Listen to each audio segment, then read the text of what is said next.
It's a fist pump from Christoph Sumian, the paddock at beautiful Belmont Park, and maybe 3 stories and a few thousand feet up in the sky, our clubhouse studio set as we settle in the next 30 minutes on MSG Plus, off and running on this latest National Racing Report. Jason Blewitt, Maggie Wolfendale, sun is out. A soggy Saturday night turned Sunday morning as we tape the show, but it is nice to be back at Belmont Park. I know, we just can't seem to escape the rain here at Belmont. Seems like it didn't rain at all up at Saratoga, which I'm happy about, but also happy to be back here at Belmont Park. We had some great races, great stakes here opening weekend that actually weren't too affected by the weather. No question about that. We tour North America on tonight's show. We'll have a couple races Saturday from Woodbine. Churchill Downs was in action. Travis Stone at the mic once again beneath the Twin Spires, and we'll backtrack to the Labor Day stakes both at Del Mar and Saratoga Racecourse. But as Maggie noted about Saturday stakes at Belmont, we have 2 of them for you, beginning with the soggy Grade 2 $500,000 Sands Point as they barrel into the far turn, and Sentiero Italia, despite the heavy rain,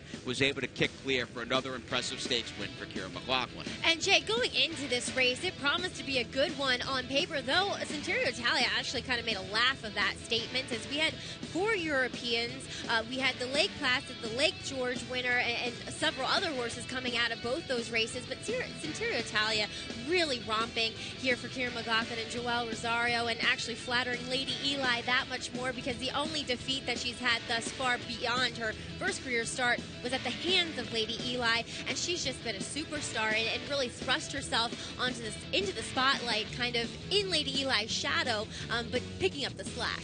And it's been a good few weeks, I'd say, for Kieran McLaughlin, who was in the top 5 regarding the trainer standings at Saratoga Racecourse. A number of high-quality wins, including cavorting in the final Sunday's prior stakes, and he's right back in the winner's circle as the rain fell, and Joel Rosario picked up 5 wins, his 5th win on Saturday's card. Art Magnuson, what a crew Kieran McLaughlin has working for him. And do you think it's a case, Maggie, with this 3-year-old filly by Medaglia d'Oro, of her still on the improve, that we haven't seen her best yet? Quite possibly here, Jay, and she seems to be able to handle any of those kind of distances between a mile out to even a mile and a quarter. I mean, she really didn't run that badly, as I was saying, behind Lady Eli that day.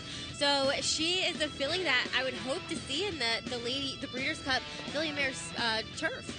Yeah, you've got the QE2 as the final age-restricted 3-year-old filly turf race coming up in a few weeks during Keeneland's fall meet. But Sentiero Italia, the best is yet to come. An okay effort in the meantime from Blonde Me, the Irish bred who closed gamely up the rail. She was the only European that fired. And another good effort from Miss Temple City, who seems very obvious for the white hot, at least regarding Belmont Grand Motion. Yeah, that's right. Miss Temple City just not quite as good as Sentiero Italia, but runs her race every time she shows up with an A effort. And yeah, actually the European that actually liked least in the paddock, but the only one to get Lasix for Andrew Balding, was the only one to do any running here yesterday. All right, filled out the exacta behind the favorite at just shy of 20-1.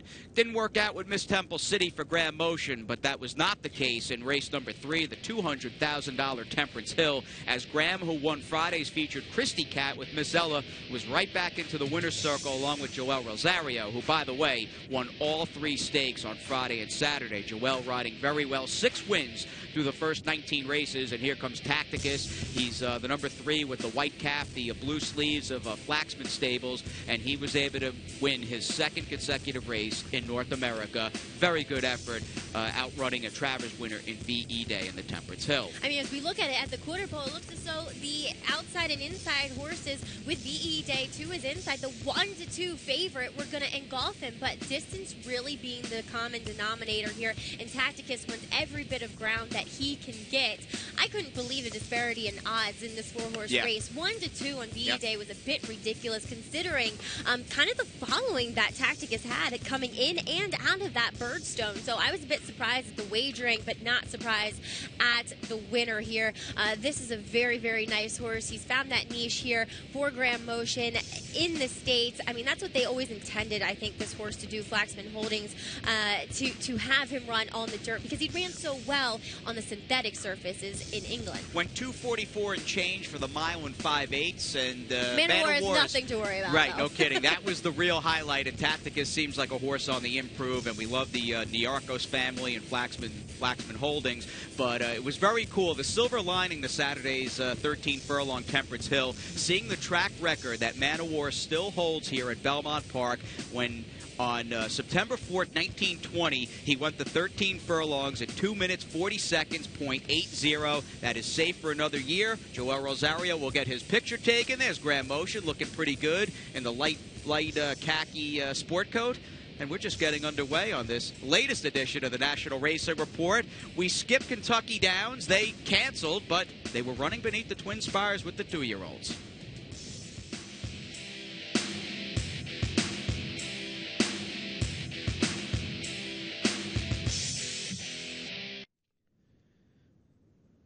A website worthy of the fall championship meet at Belmont Park. Watch, wager, and win. Only jockeys get closer to the action on the new look NYRA.com. Your one-stop shopping, wagering on Belmont and other tracks around the world. Forget about just domestically. You've got news, you've got entries, results, my bad picks on Talking Horses, no. Andy Serling's great picks, Mike Beer's good picks, and, of course, your paddock insights. And what do you think of the paddock here at Belmont Park? Is this your favorite place to work? Yes, honestly, Jay, I know I'm going to get a lot of flack from, going up against Saratoga's paddock, but for me to work it, it's the easiest because, all the horses are kind of there in front of you, but yet it gives the horsemen good options as far as saddling their horses if they're a bit rambunctious to get the tack on. But for me, it's the best paddock to work. All right.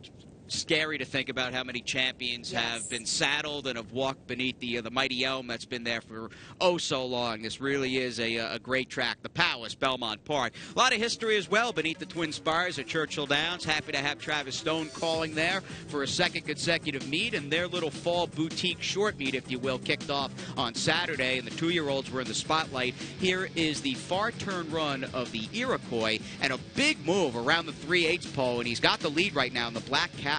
Cocked and loaded.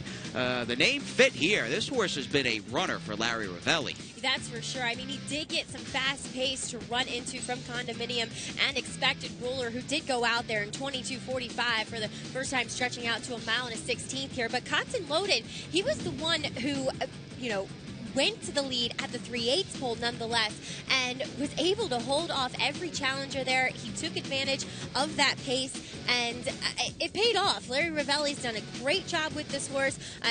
We last seen him in the Tremont Stakes taking it. He came in to the Iroquois with a loss, so thus he went off at 9-1, but he looked way shorter than that coming to the wire, Jay. And I kind of like that he's an iron horse. This is a 2-year-old that's already run a half a dozen times, debuted at Arlington. We saw him win the Tremont. He ran in the Sanford opening weekend at Saratoga, and he's still running well. Manny Escobar, the winning rider, and it sounds like Larry Ravelli, and this, by the way, was a win and you're in for the Breeders' Cup Juvenile.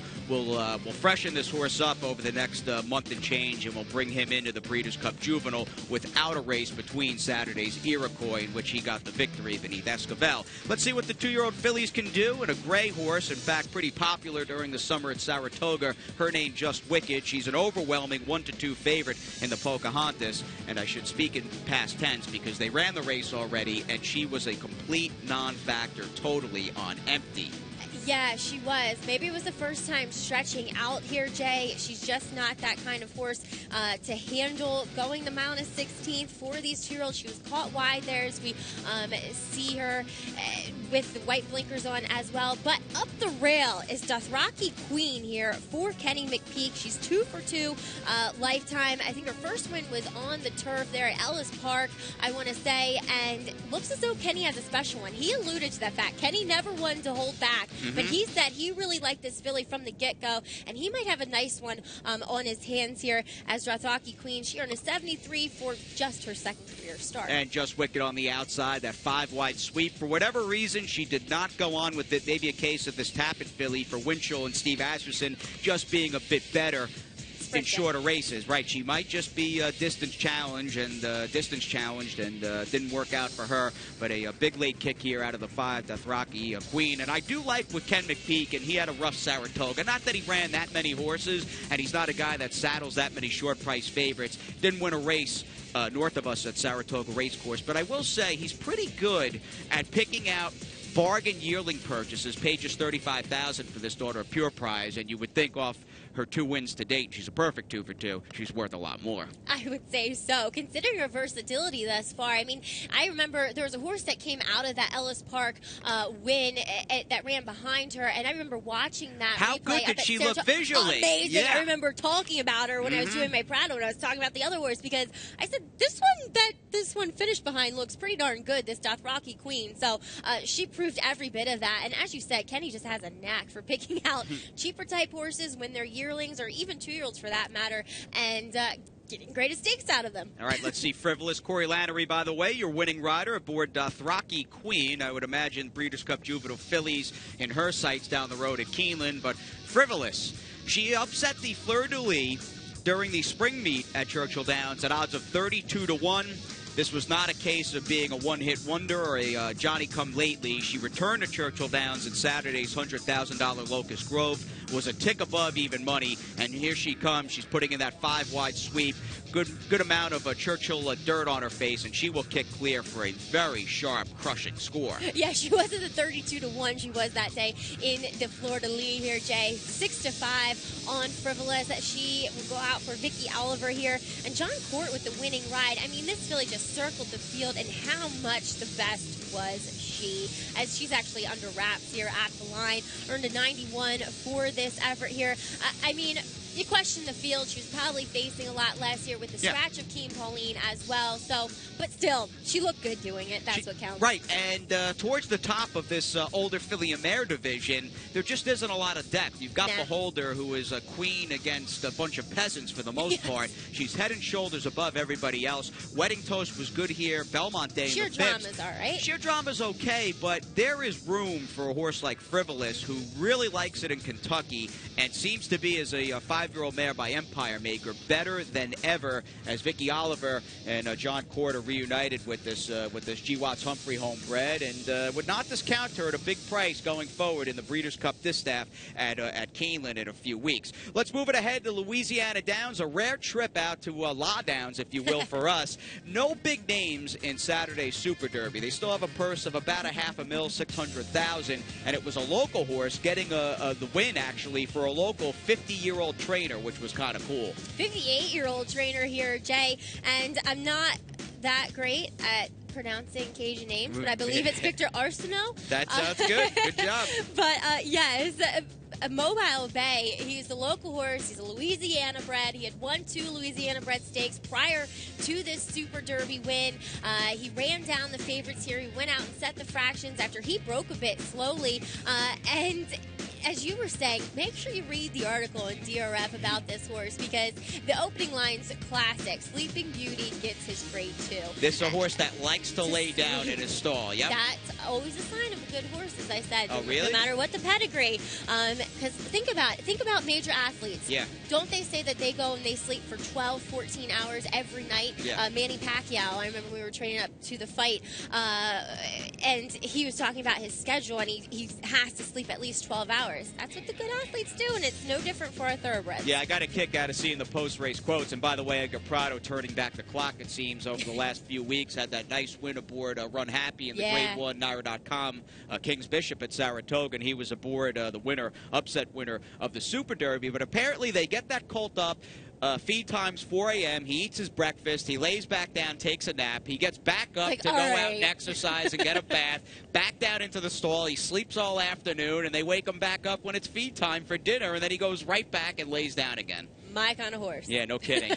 They all have personalities, that's for sure. A neat little story with Saturday's Super Derby at La Downs. Moving north of the border at Woodbine, they are running the Rico $1 Million Woodbine Mile Sunday, so maybe we'll catch up with that race on the Racing Reporter, I should say, on Belmont Insider with the MIG on Wednesday, the stretch run. But we can bring you the Saturday stakes, both 2-year-old races. The summer is up first. Joe Bravo was scheduled to ride at Kentucky Downs Saturday. They canceled the races there, got on a plane, flew in, and pulls off the upset in the Grade 2 Summer Stakes for Marcassi. And I thought this was a brilliant ride, too, by Joe's. We'll see the horse behind him with the dark blue colors. He held this horse in. I mean, this horse, obviously, he wasn't going to, the pink and the dark blue colors there on your screen on the outside, but held him in, because he's the one who's going to get up to second behind him.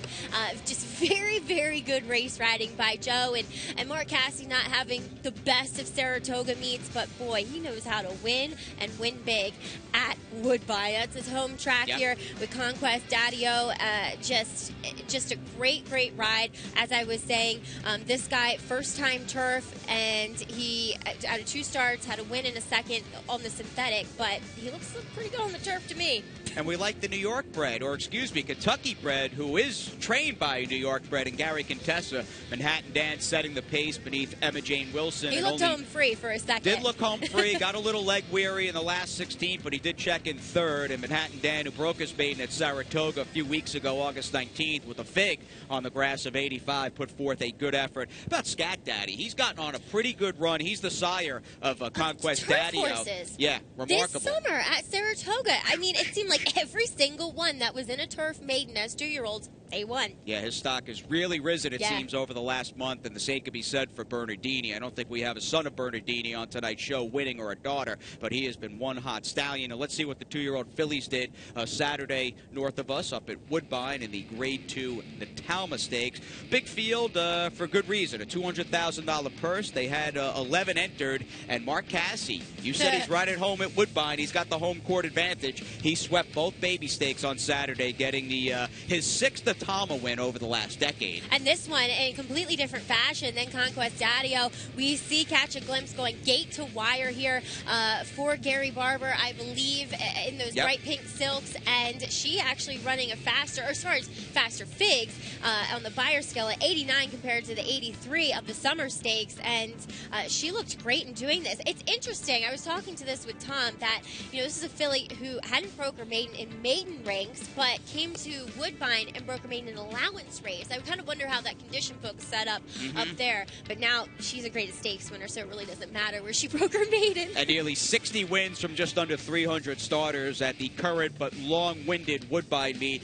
Mark Cassidy knows how to get it done up there. She's a 2-year-old filly, by the way. Catch a Glimpse by City Zip. Florent Giroux, the winning rider in Gary Barber's stable, has just expanded to Canada. He's got a big string with a few different trainers in New York. He's obviously got a very big presence out in Southern California, and if I'm not mistaken, the president and CEO of MGM. Very successful in his business life, his personal life, and that has extended to his far-flung thoroughbred racing operation. And the winner circle photo about to commence there with Catch a Glimpse as we finish off with the 2-year-old fillies at Woodbine. We still have another turf race on the show. We'll check up and catch up with a couple of 2-year-olds trained by Doug O'Neill, who turn some heads on both coasts on Labor Day. He's good at that. He's very good with those 2-year-olds, and I can't wait to check back in with him. Yeah, Nyquist and Rollis. We can't say goodbye to Saratoga just yet, especially with a good-looking gray like Ironicus in a track record performance.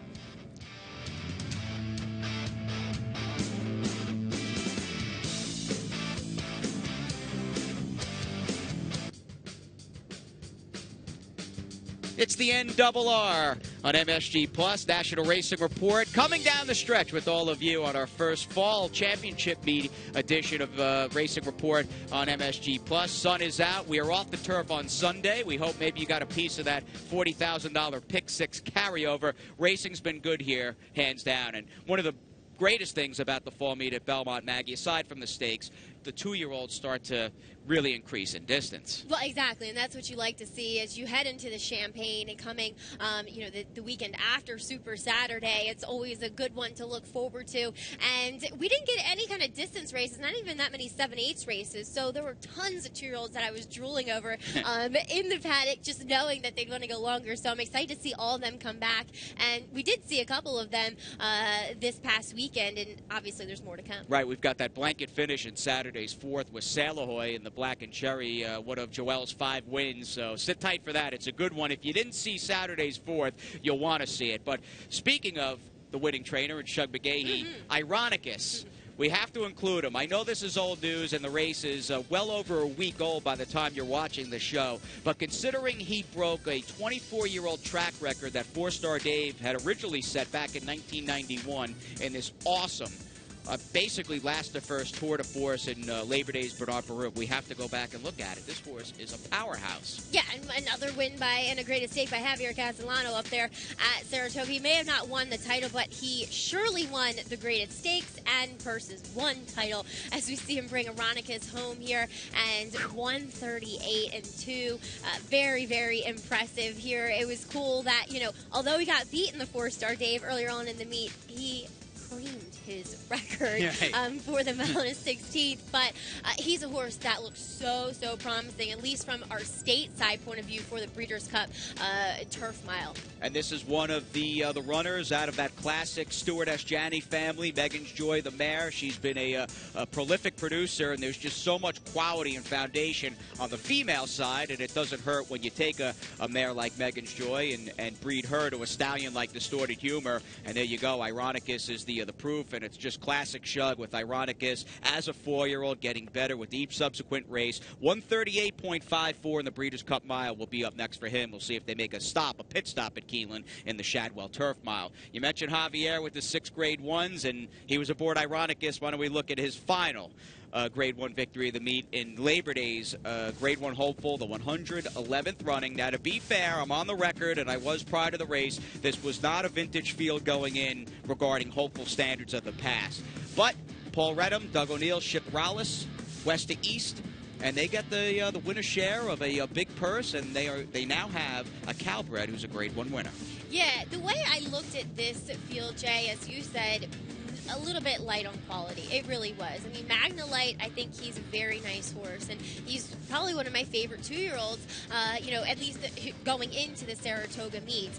But I knew, looking at him, that distance was going to be the common denominator with a lot of these horses, just because, as I said, we're a little light on quality. Right. And Rallis, going back and watching those replays, obviously had a lot of seasoning and miles under his belt on the track and in the air, comparatively with the rest of the field in here. But those replays just spoke to me, saying that this guy wants to go further than the 5.5 that he was running at in California every time he was gallop out in front of the field. He's a big, rangy 2-year-old colt that just looks suited, and yes, he got a Grade 1 out of it. He did, as Javier gets back to the winner's circle, and good placement by Doug O'Neill. And you mentioned the foundation and seasoning that Rallis had going into the hopeful 7 furlongs. Such a demanding distance, and this horse had basically run 4 times out on the West Coast. Saw a number of different scenarios on the lead, taking third, closing from off the pace, and it all combined to get him a Grade 1 victory. In a rare summer at Saratoga, where the horses that competed opening Saturday in the Sanford, like Magna Light and even Uncle Vinny, who I think will improve with blinkers on. He seems a little unfocused, and he checked in for third after it looked like he might not get anything at the 3/8 pole. He runs in spots. Very spotty. I think blinkers might be the answer with Uncle Vinny, but it goes back to my original point. This was a rare meet in which we did not see any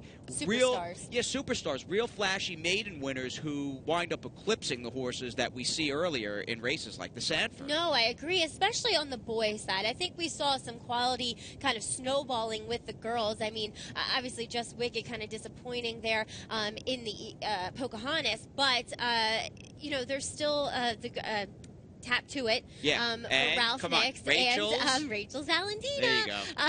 So I think those two were kind of the premier 2-year-olds of the meet. I think the boys were second tier to the girls. Yeah, Get Jets and Champion of the Nile, 2 New York breds. 2 New York breds who cost a lot, nearly $900K for Champion of the Nile. He looks good, a 93 buyer for him and his maiden win late in the meet. 115-3, that's impressive. He was moving, and Get Jets, who did not run back in the hopeful, maybe a champagne horse for Tony Dutrow. He's another New York bred by Scat Daddy who really impressed me first time out. Yeah, and he was really very physically mature, and I think the distance won't be a problem with him. So I hope that we see him back in some open races. All right, let's move on to the West Coast with Doug O'Neill. He's got Nyquist. I mean, this was a Grade 1 winning sweep of the baby races on Labor Day, coast to coast for trader Doug O'Neill. 1-2 with Nyquist, who's by a freshman stallion and Uncle Mo. I love Uncle Mo. Loved him as a horse, and he has been gangbusters as a freshman stallion. And this is the Uncle Mo leading the pack currently. Nyquist, who just crushed the field in the Del Mar Futurity.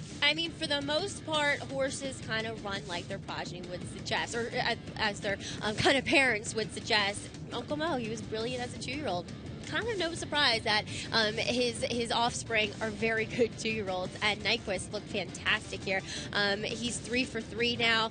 Mario Gutierrez, as you said, up in the irons for Doug O'Neill, who looks as though he's the arsenal of very good 2-year-olds this year. Definitely, and I like as a fan of the NHL and a huge hockey fan, I like that J. Paul Redham names a lot of his horses after hockey players. He's a diehard Detroit Red Wings fan, and he named that horse Nyquist after Gustav Nyquist, who's on the Wings. I even caught on to that. Very cool. Yeah, right. exactly. Nyquist is especially just a hockey for name. MSG, you know. Yeah, good stuff. We got channel. the Rangers, Islanders, Devils. It's nearly hockey season, but Nyquist looks like a good one, and he will exit the Del Mar Futurity, a race won just 12 months ago by American Pharoah. Hey, there you go. I mean, he's got big shoes to fill, that's for sure. I'm sure we won't be seeing another American Pharoah. Fingers crossed that we will. But I think, you know, American Pharoah takes nothing away in defeat from the career that he's put in thus far as our 12th Breeders' Triple Cup Crown Classic winner. will be up next. We're sitting not far from his silks with the 11 prior Triple Crown winners in the infield, and we get back to Saturday's 4th race. This is about as good a finish you'll see on the dirt in America. And 2-year-olds threw it down. Here comes the Black and Cherry Silks. Joel Rosario with Sail Ahoy, who gets the bob, and just a wild, crazy, frenetic finish. I mean, it was at the wire. When you look at the photos, like choreographed. I mean, it looks as though the jocks may have done this on purpose. I mean, every horse equally ahead apart from 1st through 4th. But Sail Ahoy taking, as you said, kind of that Belmont balcony run towards the wire with Joel. Once again, he is a horse who's bred to be very nice. He's a son of Bernardini, so despite having a little more turf pedigree on the bottom side, being a 1/2 point of entry, he's a good guy on the dirt, and he belongs in the dirt, and I think he's one that we might see forwardly in the Champagne. And it goes back to your original point when we were talking about some of the 2-year-old races at Saratoga and sprinters or horses debuting in shorter races upstate. You had your eye on some horses for guys like Shug, and Tom Albatrani that basically needed a race up there and should be primed and ready to go here Especially this fall. going longer distances, since most of them debuted at 5.5 or 6. Coming back here going a 1-turn mile at Belmont, they should be pretty tough. All right, Joel Rosario bookending the show. I think we had 3 Joel victories entirely from start to finish. That wasn't all of them. Yeah, well, he was good here Saturday afternoon. We start a new week this coming Wednesday. We hope Mother Nature cooperates, and we thank you for tuning in the rain with Saturday Sands Point. Maggie Wolfendale, Jason Blewitt saying good night.